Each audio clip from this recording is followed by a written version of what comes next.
উত্তরের জেলা কুড়িগ্রামের চিলমারিতে হয়ে গেল 400 বছরের ঐতিহ্যবাহী বৌমেলা। লোকজ ঐতিহ্য, গ্রামীণ সংস্কৃতি আর নারীদের অংশগ্রহণে মুখর ছিল পুরো মেলা প্রাঙ্গণ। হুমায়ুন কবির সূর্যর পাঠানো তথ্য, ছবিতে ডেস্ক রিপোর্ট।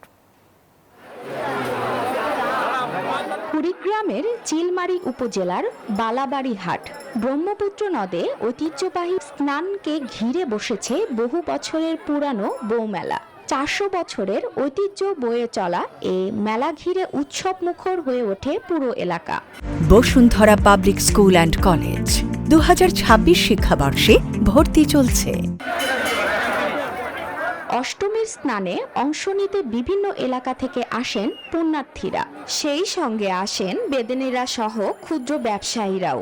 সবাই একত্রিত হয়ে মেলায় আসি এবং এখানে অনেক সুন্দর সুন্দর জিনিস পাওয়া যায়। আমি রংপুর থেকে আসছি, আমরা সবাই প্রতি বছর এখানে আসি।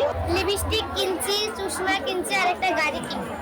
কিন্তু এবার মেলায় সেরকম বেচাকেনা হচ্ছে না। লোক সমাগমও আগের মতো নয় বলে জানান এই ব্যবসায়ী।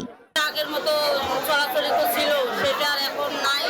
আয়োজকরা জানান, অষ্টমী স্নানকে কেন্দ্র করে যুগ যুগ ধরে চলে আসছে এই আয়োজন।